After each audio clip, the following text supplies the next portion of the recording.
Bonjour à tous et à toutes, bienvenue dans ce Good Morning Market du 6 juin. C'est un plaisir de vous retrouver, je suis content de vous retrouver. Beaucoup de choses à dire. Le S&P 500 hier a progressé de 1,18%, le Nasdaq de 2,04%. On est à des plus hauts historiques dans le Nasdaq. Le Nikkei a progressé de 0,68% cette nuit. On a l'emploi privé américain qui a été en dessous des attentes, donc c'est une bonne nouvelle. Une mauvaise nouvelle qui est une bonne nouvelle, bad news is good news. Ça veut dire que la probabilité que l'inflation baisse augmente aux États-Unis. On a un Nasdaq, donc je vous le disais, qui s'oriente vers les 5500 et qui est à un plus haut historique. Nvidia a dépassé Apple en termes de capitalisation, elle est numéro 2 mondial.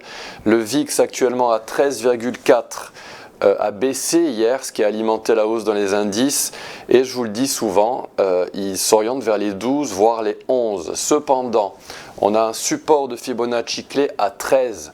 Il va falloir le percer pour qu'on continue de monter dans les indices. Si jamais on n'arrivait pas à le percer, on pourrait avoir une mauvaise surprise et s'orienter vers les 15,4 et 16,3. Le CAC tente un quadruple bottom en période H4, ce qui permettrait, si ça s'avère être le cas, pour LVMH de continuer de grimper à partir de sa golden zone en daily. Et Bitcoin est à sa résistance à 71 000 $, 73 000 $ dans la bande de résistance. Donc il a pas mal progressé hier après-midi. Côté calendrier du jour, chers amis, nous avons la BCE qui parle aujourd'hui, donc les taux directeurs vont être annoncés à 14h15, 14h30, 14h45 et normalement on devrait avoir une baisse de 0,25%. Alors c'est vraiment minime comparé à la situation économique en Allemagne notamment depuis un an. La BCE réagit tardivement, très tardivement et peut-être pas assez fortement. Elle attend la Fed et c'est peut-être sa grande erreur. On a d'autres news, on a les données économiques aux États-Unis à 14h30, les demandes hebdomadaires au chômage. Voilà pour la journée d'aujourd'hui. Quelques petites pages internet avant de commencer l'analyse des terres. On a donc, je vous le disais, Nvidia là, qui a dépassé les 3 trillions, les 3000 milliards de dollars de capitalisation.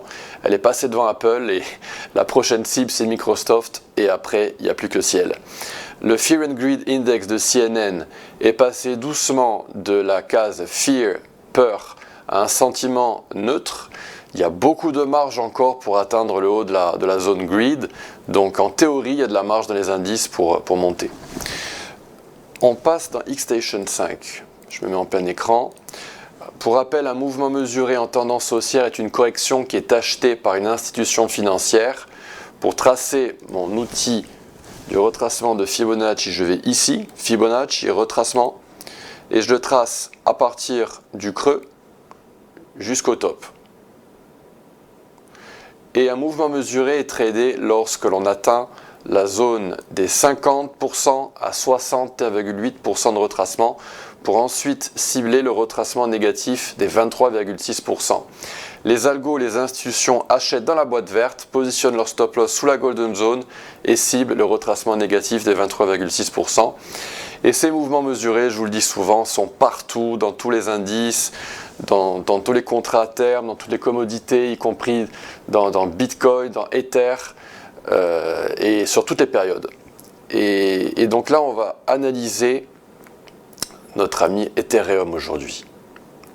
Alors l'Ether, en période mensuelle, vous pouvez le voir ici sur ce graphique, a des slopes, des pentes qui déclinent sur le temps. Alors là, on est vraiment très reculé, on est en période mensuelle, et vous voyez que le premier bull market avait une pente vraiment très forte, pourtant on est en log, et voilà, ces pentes déclinent à fur et à mesure qu'on monte dans l'Ether. En période hebdomadaire, alors on a un petit peu zoomé, en période hebdomadaire, on a donc ces retracements de Fibonacci, ces mouvements mesurés. On peut aussi les appeler des mouvements traditionnels.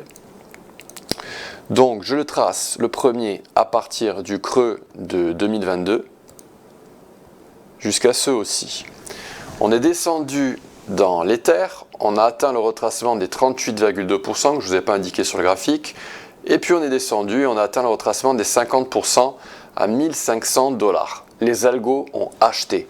On a réagi fortement à la hausse, on est venu toucher ce niveau actuel, on est redescendu et on a cassé la résistance ici que j'ai définie en noir.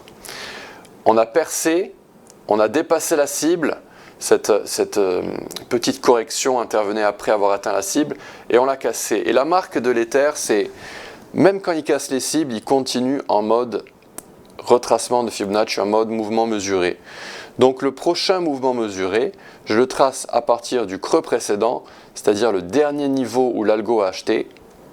Je m'ancre bien avec la touche Shift et je monte jusqu'au top.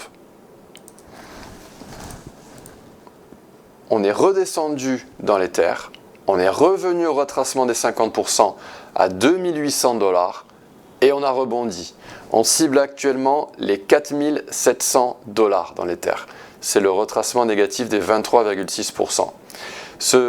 Cette cible à 4700 $ est alignée avec le précédent plus haut historique à 4860. Donc Ether s'oriente vers ce niveau. On pourrait atteindre le niveau supérieur de mon canal que j'ai dessiné à partir de ces points. Donc on aurait une confluence entre la géométrie et Fibonacci. En période journalière, donc là on est un petit peu zoomé, donc j'ai toujours le même mouvement mesuré qui cible les 4700 $.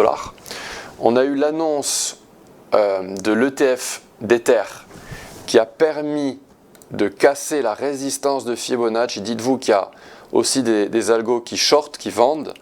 Et on a pu casser cette boîte rouge, ce qui est un signal haussier.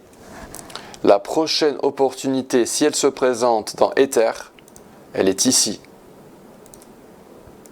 Donc c'est un retracement que j'ai tracé à partir de ce plus bas jusqu'à ce plus haut. Dites-vous qu'on est vraiment dans du fractal, on a des algos qui travaillent sur toutes les périodes. Et donc on aurait un retracement. Oui, je suis bien aligné. Un retracement qui pourrait arriver à 3387 $ avant de rebondir à une cible qui serait 4241. Et ce mouvement mesuré pourrait nous permettre ensuite de monter un peu plus haut et d'atteindre les 4700 $ qui est la cible en daily. En H4, on a une bataille d'algo. Alors une bataille d'algo, qu'est-ce que c'est? C'est un combat entre un algo qui long, ou un amas d'algo, ils sont vraiment beaucoup, une masse d'algo qui achète en H4 l'Ethereum.